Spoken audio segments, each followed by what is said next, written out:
dá-lhe um pão e uma rosa para a fome saciar.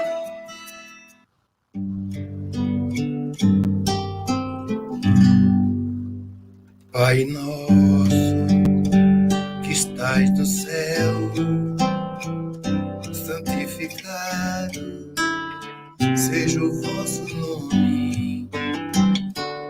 Venha a nós o vosso reino, seja feita a vossa vontade, assim na terra como no céu, assim na terra como no céu.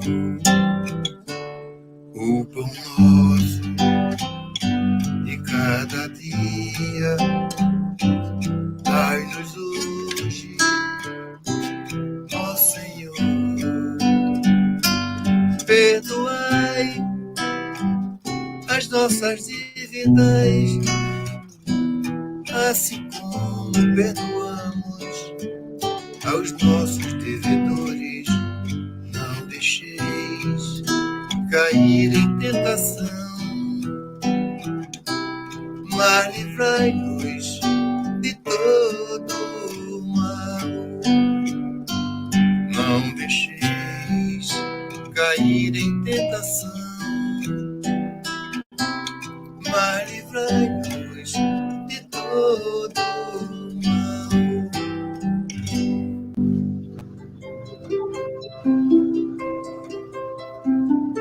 Good morning, everyone. We are very happy to have you here again with us for another talk, this time that will be given by our friend Humberto Schubert. As always, we like to start our meetings with a prayer.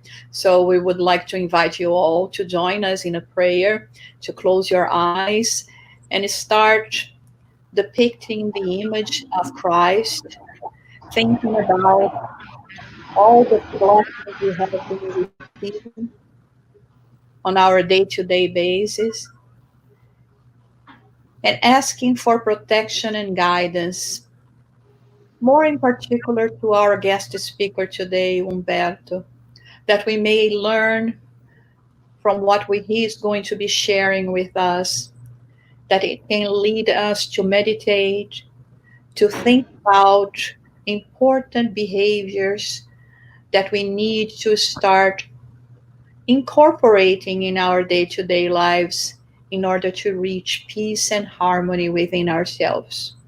And with that in mind, we open our meeting today.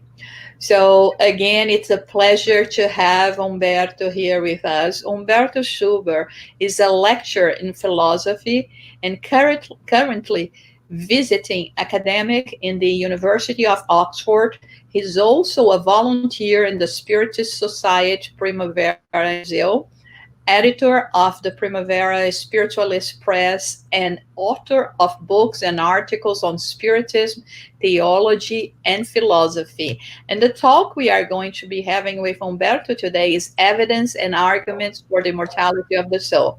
I'm sure you're going to love Humberto, as all of us here in the Spiritist movement or that already know him are really appreciating the work that he has been doing and everything that he has been bringing to us. Humberto, welcome, and thank you so much for being with us today for this series of talks that we are having here in the United States Spiritist Federation. Hi, greetings to everyone. I'm very honored to be invited by you, and I would like to thank Mrs. Korngold for the invitation. I'm very glad with it. And today we would like to address the subject of rational or evidential support for the idea of immortality of the soul. Also considering the arguments against the immortality of the soul, because we have to be fair, and if we claim to have reasoning about the subject and not only religious belief or an inclination to the subject. We have to strongly analyze the argument against what we are actually advocating. Now, the first thing I would like to stress is that evidence and rational arguments, they are very, very important in Spiritism. The Spiritism is not a religion in the ordinary sense of the word. It's, of course, a spiritual way of living, and it is a spiritual perspective about life. It leads to spiritual and religious experiences, but it is not a religion in the sense that it's based on dogma or on the authority of a prophet, a saint, or a religious leader, a revelator of some message. Now, that does not mean that revelation and prophecy and religious experience are not important. That's very, very relevant to stress, because religion is, now we understand it, is not in contradiction with science and with rational analysis. On the contrary, there is much harmony between religion and science and philosophical speculation. It was always so in history, because the founder of scientific thinking, all the founders actually, but especially Plato, the founder of scientific thinking and the founder of rigorous rational analysis, was extremely religious, very, very religious man, including with religious experiences. He had his own mystical or religious experiences, and he pointed to Socrates as one who also had similar experiences. So we can admit, or we can consider that to some extent religion is not disconnected, divorced, or even less in contradiction with science and rational thinking and reasoning. Now, religion is much older than science and philosophy. Philosophy is only 26 centuries old, relatively new and young compared to religion, which is ancient. From the beginning of civilization, we had religion as not as an organized institution with temples and so, but we had doctrines, we had claims, and we had a worldview, a perspective that could or should encompass every aspect of human life. From that time on, we progressed much as a race, as the human species, in the direction of progressively more and more rational thinking on the older religious subjects. It does not mean that philosophy assumed religious ideas and beliefs, but recognized and accepted that religion had some insights about reality. And according to these insights, we could proceed to rational investigations of the soundness, so to say, the logical support for this insights. The idea of the first philosophers was to explain the world, and the philosophers realized that the world included religious experiences and some sort of transcendence, some sort of demand for immortality.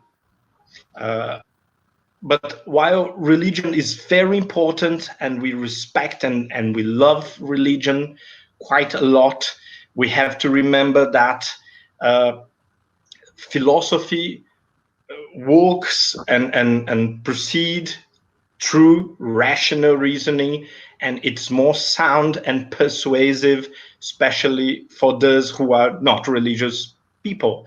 So if you want to discuss with people and persuade them that the reality of the spirit and the reality of immortality, the reality of communication with deceased, what was previously understood as communication or apparitions of angels, demons, saints, entities, abstract entities maybe, or mythological creatures. Well, that process can be presented in a more persuasive way through rational arguments than through statements of belief, which are only persuasive for those who already had and hold such beliefs. Now, I would like to move to the first main argument for immortality of the soul. It actually did not originate from philosophy. It originated from religion itself, which is the argument of underlying cosmic moral order. According to this argument, in the beginning, very primitive, in a very or presented in a very primitive way. According to this argument, our lives do make sense because there is an underlying cosmic order that makes sense of our lives. Without that, according to materialism, for example, our lives end in an abrupt way, sometimes in a meaningless way, and that is very detrimental to the idea of purpose and sense of life. Now, very old religions like the Egyptian religion, the Babylonian religion, or the religion of the Sumerians, and the Greek religion, and also in India, and after that in Buddhism, through the idea of karma, we have some sort of instinctive demand for cosmic order. We have an instinctive demand, and when I say instinctive, I mean a rational demand, not a demand of our bodies or evolutionary demand or something of the sort, but we have a basic rational demand in the beginning, unconscious, that morality has to be fulfilled in an afterlife. That means if, as our basic perception tells us, if someone had a very, very bad moral behavior and a very, very good and rewarding life on earth, our reason demands that justice is made in the afterlife. The opposite is also true. If someone is remarkably good and loving and has a terrible life, something in our rational way of understanding life and the world demands from us that we speculate or that we project an afterlife where the good can be rewarded and the evil can be punished, or can lead to an automatic, like in karma, an automatic answer that leads to suffering and to sadness and so on. Now, philosophers love this argument. Since Plato in the Republic to Jean-Jacques Rousseau in his book on education, the Email, many philosophers, especially in the Enlightenment, they stress the importance of a cosmic order in order to make sense of life. Without that cosmic order, we could expect that goodness is not rewarded and evil is not punished or is not even controlled in any way, and therefore it is worth to be evil. It is worth to be ignorant and bad. This is a very strong argument, sometimes ignored by spiritualists, and we have this argument very, very strongly emphasized in Spiritism, in Spiritist teachings. Now, moving to the second argument in favor of the immortality of the soul, we have evidence. I say in my title, or in the title of my presentation, that we had evidence and argument, but actually evidence makes a case for a very, very strong argument that comes in this form. If we have strong evidence, strong empirical data and phenomena that suggest an afterlife, that suggest the presence of the spirits among us, then we can say that this idea of immortal souls, or the idea of survival to bodily death, is sound and is reasonable without recurring to religious belief. Now, the question is, which actually are the evidence that support or that suggest, like Jan Stevenson very cleverly put it, the evidence that suggests to be humble and not to claim that we have conclusive evidence, but the evidence that suggests immortality of the soul and the survival of conscience after bodily death. So we have actually a bunch of evidence, many sorts of evidence, from ancient to more recent perceived evidence. But we could start with apparitions of deceased and religious entities, such as angels, demons, mythological creatures, saints, and so and so and so. And interestingly, we have claims of apparitions in Catholicism all the time, in Protestantism all the time, people who claim to have heard or seen their relatives or other people or saints or the Virgin Mary or Jesus, and so and so and so. It's also very common in India. It's very common among African peoples of different cultural backgrounds. It is very common in shamanism of many sorts in Americas and also in Siberia, and it's very common in Buddhism too.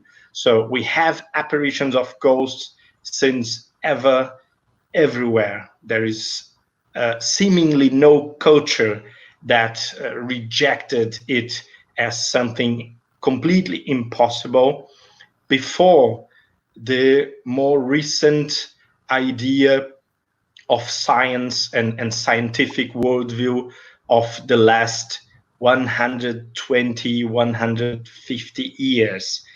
And we have to remember that even scientists, remarkable scientists such as Robert Boyle, claim to believe in this in this phenomena, and they believe that suggestive evidence for the immortality of the soul did exist. So it's not, as opponents claim, something that only happens among primitive cultures or among ignorant people and things of the sort, attacks of the sort, say. Now, we have also the out-of-body experiences and the near-death experiences, which quite the same thing. The main difference between them is that out-of-body experiences, they happen when we are in a good health state. while near-death experiences happen when we have heart attacks and when we are in coma or other similar extreme health conditions. But the process is very, very similar, and we have very, very ancient narrative about out-of-body experiences and near-death experiences from Apollon of Tyana. We have a slight suggestion in Plato's Symposium that Socrates could have out-of-body experiences.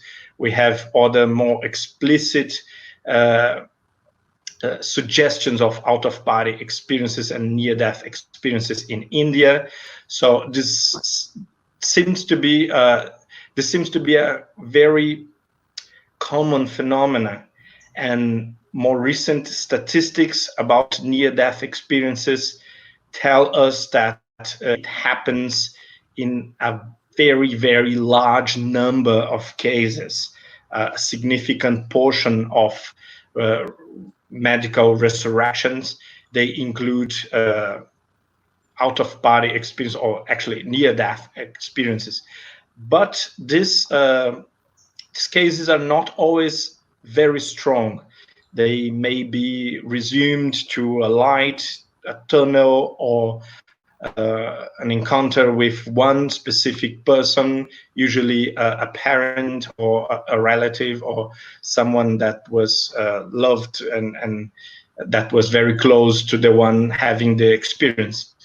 But some cases are very, very striking and very, very strong, actually.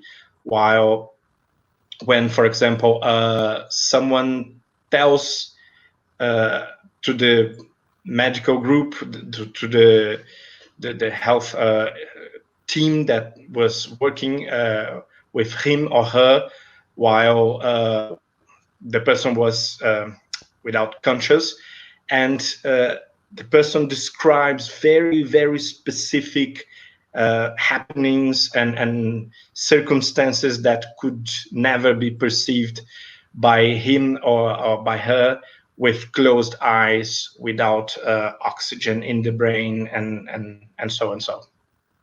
Now, another very interesting case and phenomena in support of the immortality of the soul are the suggestive memories of past lives. They can happen with adults, of course, but they are even more impressive when they happen with children. And the US is the main focus, the central place where this research is performed, especially in Virginia in the times of Stevenson. But after that, we have now a number of researchers, psychiatrists, psychologists who work with memories of suggestive cases of reincarnations or memories of past lives.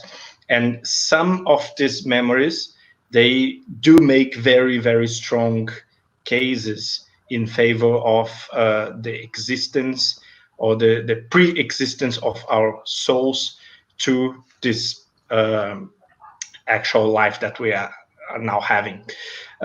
We have one case of a boy, for example, in the US that remembers and that claims to have memories of a pilot of a warplane in the Second World War, and he remembered the address and very specific circumstances about his marriage, his family, and this case became a book that I just forgot the title now, but it's a relatively famous book that offers this strongest claim possible, one of the strongest claims that we had about reincarnation. In Brazil, we also have a book from Hermínio Miranda called I Am Camille Desmoulins. Camille Desmoulins was a French writer and a journalist in the time of the French Revolution. And this Brazilian journalist claims to have very specific memories of him as the French revolutionary Camille Desmoulins. It's a very interesting book. I'm not sure if we have it in English, but if not, we really should support for quick translation as fast as possible.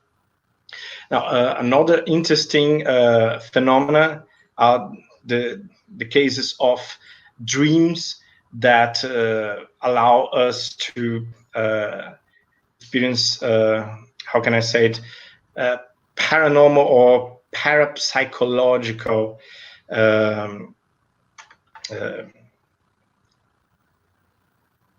scenes, sights, and to receive information through parapsychological ways. Well, the ancient Egypt and the ancient Greeks realized that while dreaming and while sleeping, we could perform some acts that were not typical to our waking state, to our normal state of consciousness. And in this altered state of consciousness that we do not understand quite well, it could be actually sleeping, or it could be some sort of hypnosis or sonambulism that allowed for this very, very specific phenomena. And now we have in parapsychology techniques to deprive ourselves from our basic senses and to allow for the flourishing or the manifestation of more psychical and spiritual capacities. And we also know that it was performed or invented by the old Egyptians.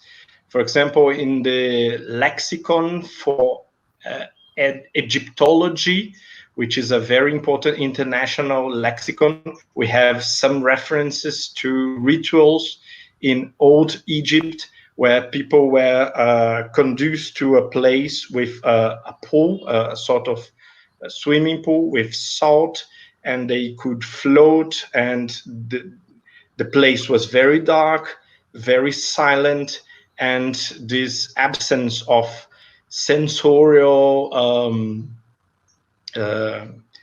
impact of sensorial stimulation on our minds allowed us to have improved psychical abilities and things like that.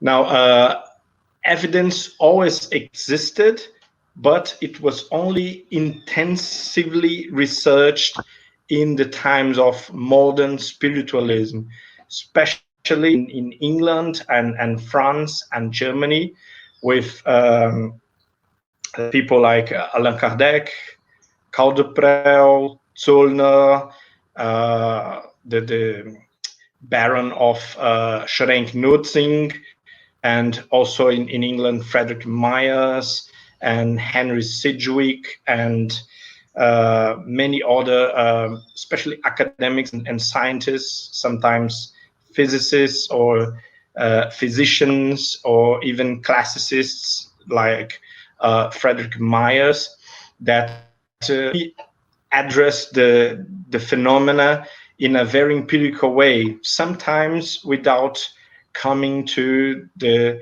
necessary philosophical conclusions. That's one problem that can happen with purely empirical research, with purely evidential arguments. Not always, but sometimes people just forget, or they are afraid to move forward from evidence to the moral conclusions of this afterlife, or this support for the immortality of the soul. Now we come to another argument, a very strong argument for the immortality of the soul, which is the argument of the goodness of God, or God's love.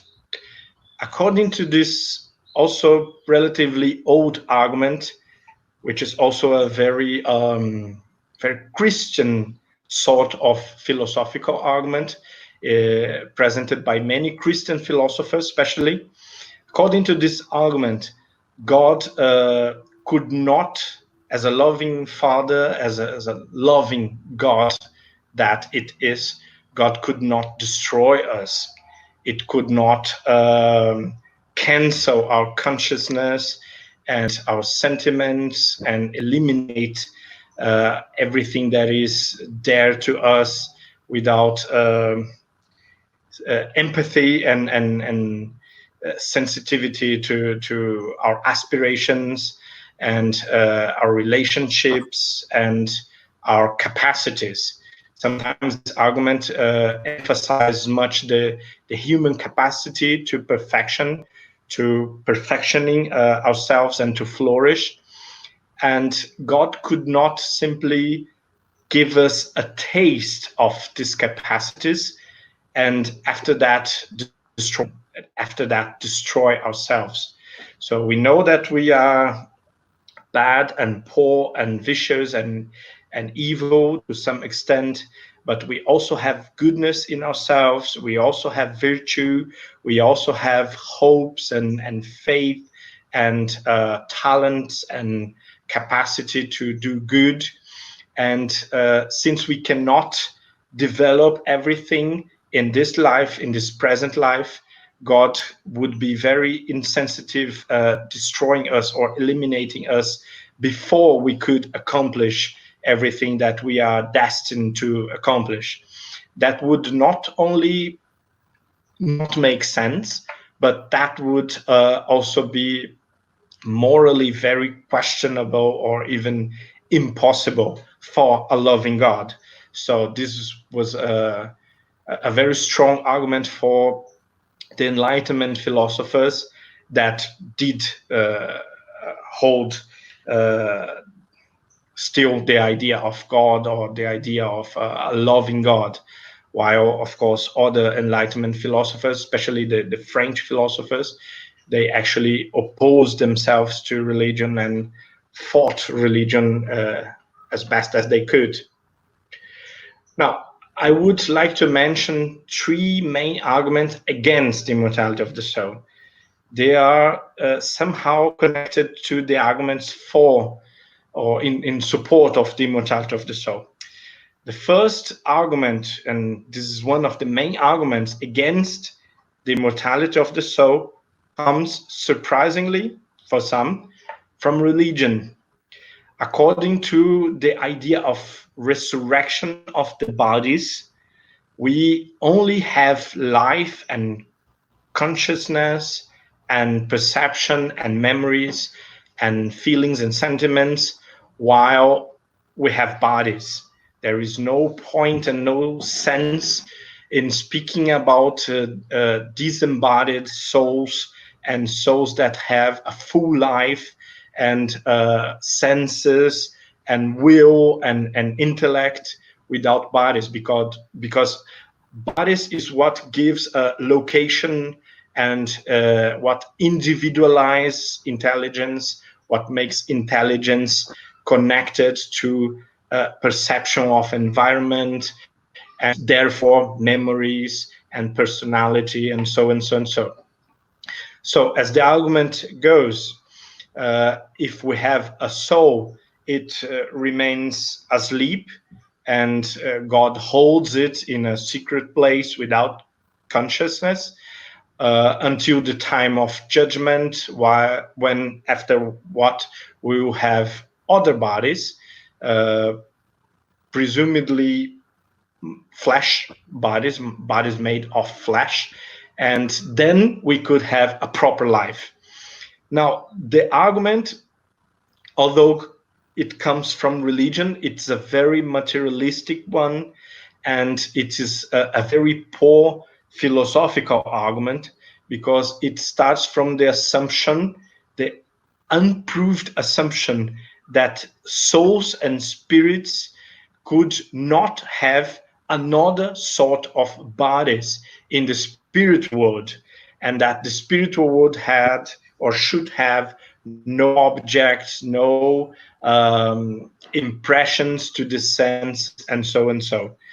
Now, almost every philosopher, every religious thinker that hold ideas about an afterlife did not believe that our souls would be abstract and bodiless or disembodied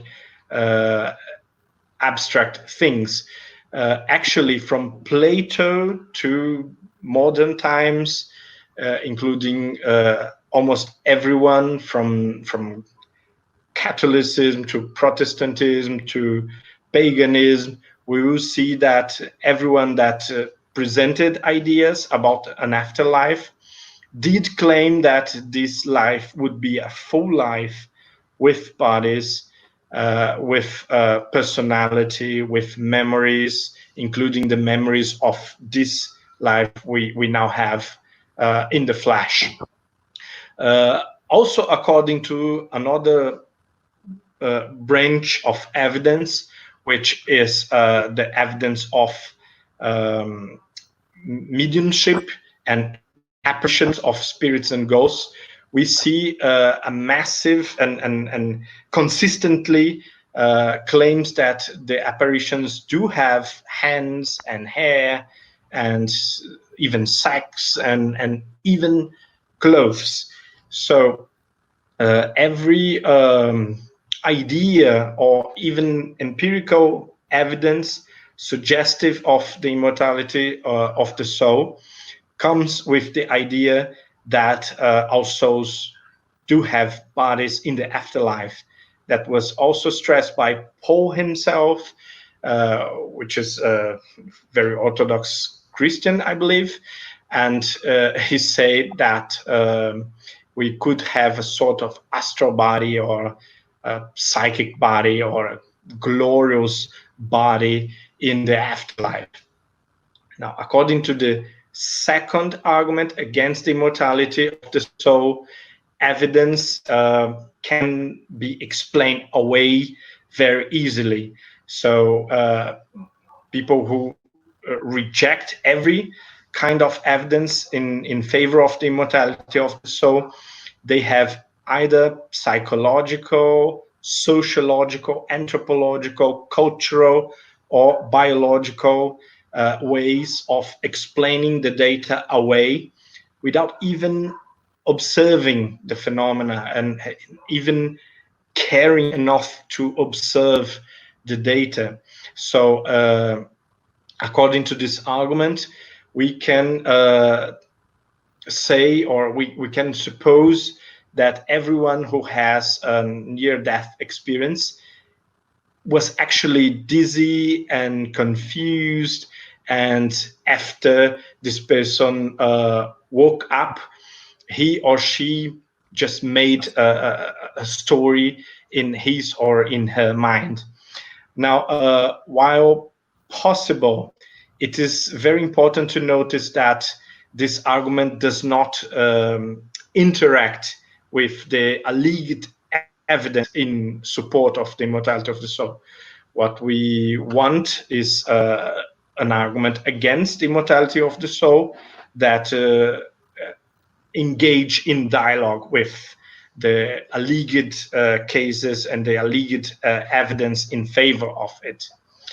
Now, another third argument is actually against the notion of cosmic moral order, which is pessimism, metaphysical or existential pessimism. And it says that the world is a pretty bad place. Human beings are a pretty poor species, and therefore we could not spot any sort of moral order acting in this world. But this is also a poor argument because it does not engage in dialogue with the argument of the cosmic order, of the moral cosmic order, which it claims to oppose. Now, the argument of cosmic moral order does not say that the world is wonderful and beautiful and that everything is fine, but on the contrary, it says that this is a world of sorrow and pain and difficulty and tragedy, and we need an afterlife, or our reason demands an afterlife in order to put some order in our picture of the world, in order to make sense of our picture of the world. Now, this is a very good way to answer to such a existential argument. It's very common among poets and writers of literature, not that common among philosophers. We have Schopenhauer as an example, but on the other hand, we can also say that Schopenhauer was a very bad example of opponent of the immortality of the soul, because he had some doubts about that. Now I would like to move to some closing remarks.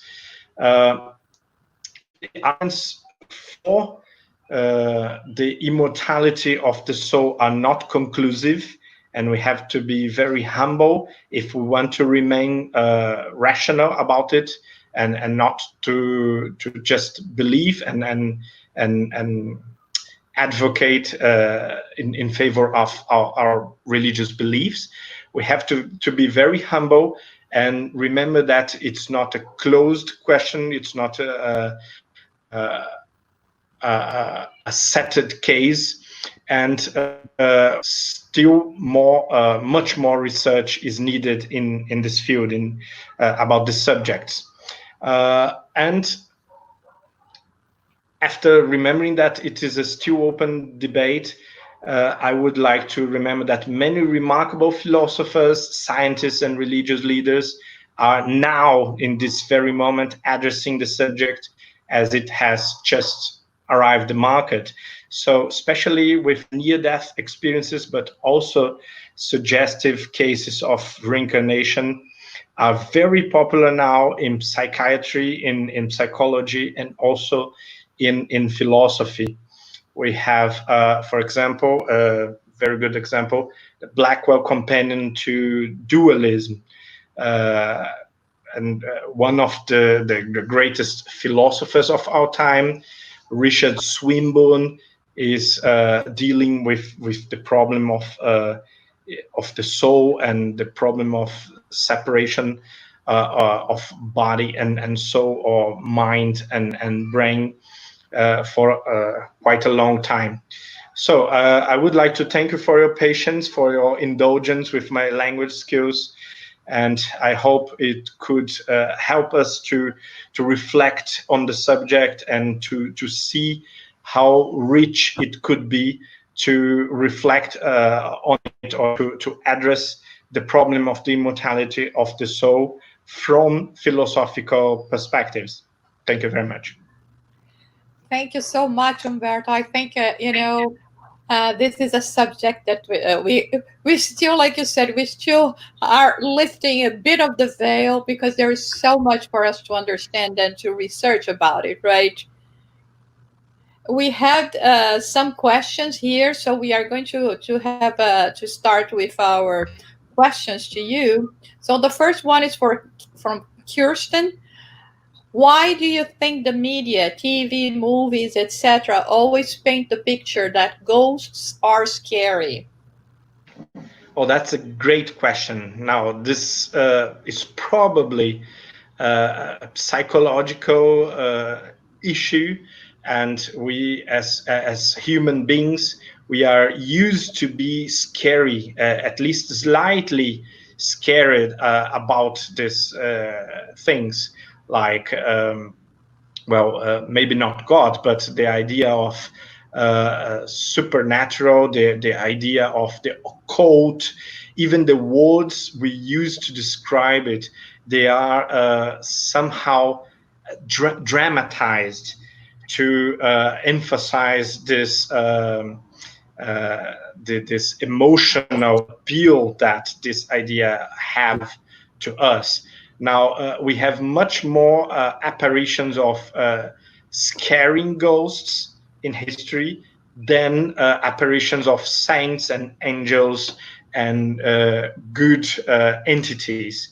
It may be a matter of the level of consciousness that we humans do have now, and it may be more common to us to think about hell and to think about it with very, very rich details than to think about heaven. And when we see in Dante's Divine Comedy, which is a perfect example, we have many chapters to hell, and it is perfectly described in all its nastiness and in all its scariness. And when we come to heaven, to Paradiso, there's nothing much happening. People sing and they have nice discussions and they pray all the time. We have no much form. We have no much reference to anything whatsoever. So our imagination can more easily connect to the bad than to the good, which is not usual to us. We can more easily condemn vice and identify vice than we can identify and praise virtue. For example, if we analyze human beings, we see that we are condemning bad attitudes all the time, attitudes of others, of course, not our own attitudes, but we are very rarely praising and making a case for whatever happens in the direction of good.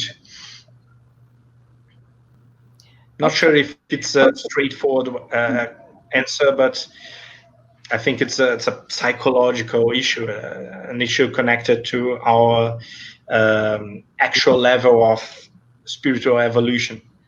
And actually, this next question from Glaucio Pessoa, I think it gives continuation to what you were talking, how to dissociate in our minds Catholic concepts from Spiritist concepts. For instance, how not to treat the umbral or as the Catholic hell, or our obsessors as the devil. I think a reasonable answer is to remember that we are still learning how to do that.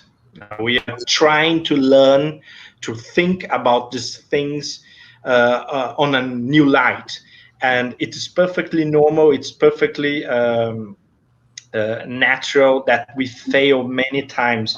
We have to be patient. We have to be very forgiving with ourselves, because we are not only because of Catholicism, but because old religions, sometimes from 5,000-8,000 years in the past, we are used to think about the supernatural, which is something that Kardec strongly opposed himself to. We think about the supernatural as this enchanted world of mythological beings, very scary, very dark, very gloomy, and it is difficult to us, because we are not used to it, to imagine how positive, how beautiful, how amazing the afterlife could be for mature souls, because we are usually not in that category. And so our experiences are very appealing to the other direction. Okay, we have another question here from Tanya Schwartz. How well is this research on immortality of the soul accepted in the academic world nowadays? Are the scientists who are researching it appreciated or marginalized or neutral?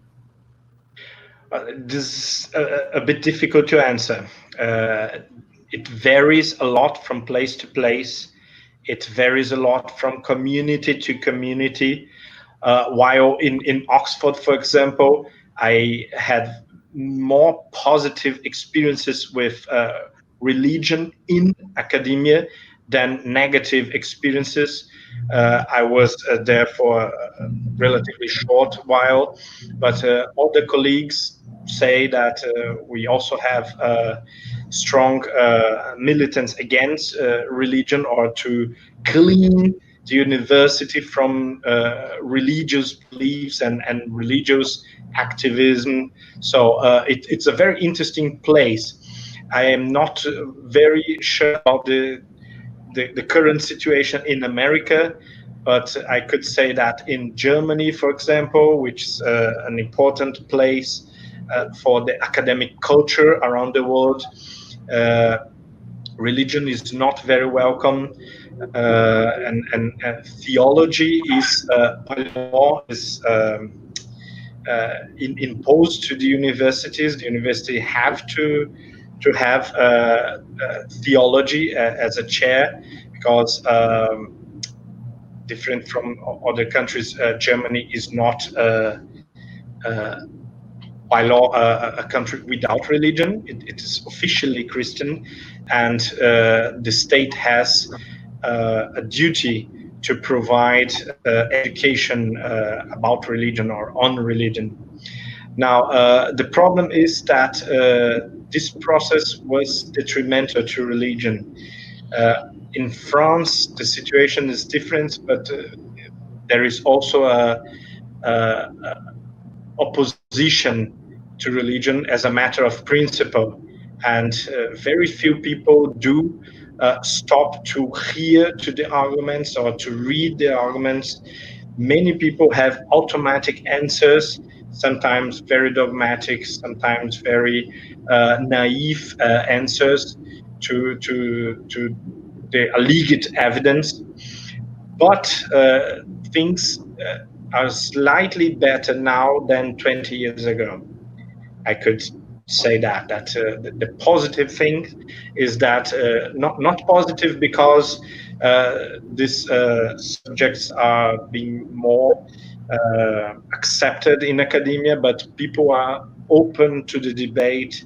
Even people who oppose themselves to the idea of immortality of the soul, they are hearing carefully to the arguments, and they are meditating about that, and they're answering to them in a more serious way. Now, Brazil, of course, is an important place. We are among the 4 or 5 nations with greater volume of research on spirituality and religion. So another question that we have from the Spiritist group of New York: what are the steps we need to take nowadays to bridge philosophy and religion? Well, that's a difficult question. Well, philosophers usually believe to be what philosophers believe to be wiser and the smartest attitude is not to answer difficult questions. So I won't be very wise now, and I would try to give some answer to this very difficult question. But first, we could say that we have a myth that was constructed in the last 150 years about the clash or the conflict or the opposition between science and religion. It's a myth that is very persuasive, and it was very influential in the history of the West specifically, and especially in the turn to the 20th century. And according to this myth, science was rational and was based on evidence, and religion was completely irrational and was attached to superstition or linked to superstition and magic and so and so. Now, while sometimes it is true, it is many times false, and this propaganda or this myth ignores the fact that Isaac Newton and Galileo and Leibniz and, well, Descartes, Bacon, Robert Boyle, John Locke, all the founders of science were extremely religious men, so religious that we can hardly believe we could be more spiritual and more religious than they were. Now, if this is so, how is it possible to separate science from religion or philosophy from religion, as they were opposed feuds and contradictory to each other? Okay. We have only 2 more questions, okay? The next question, João, if you can put it there, please, is from us. How to conciliate the idea of immortality when, as a rule, we still have such a narrow and immediate view of life? Great question. Now, this is the main problem, probably. We live material lives. We are prepared, or we are conditioned by evolution to respond to material and immediate concerns like defending our lives, looking for food, searching for food, and securing a good place, a good position in the group, in society, reproducing. And therefore, our main concerns when we are not meditating, when we are not reflecting, when we are not reasoning, our main concerns are these automatic concerns that have much to do with evolution and with the fact that we have bodies made of flesh and we have to care about them. And there's nothing bad in it, that there's no problem with that, but we have to move forward. We have to grow forward from this basic roots in instinct to a life of sentiment and reason. And we are still in the middle of the process. So it's natural that it doesn't feel normal, or doesn't feel easy, or doesn't feel comfortable. Okay, and the last one. How does the Spiritist philosophy compares with other philosophies of the time of Kardec? Well, I will try to answer very briefly, because it demands a long time to explain. I have been writing about that. Unfortunately, it's all in Portuguese, but other people are trying to make academic research on that, or historical analysis of that. We could quote or refer to Lin Sharp, who wrote much about Spiritism and modern spiritualism in English, and it's very interesting reading.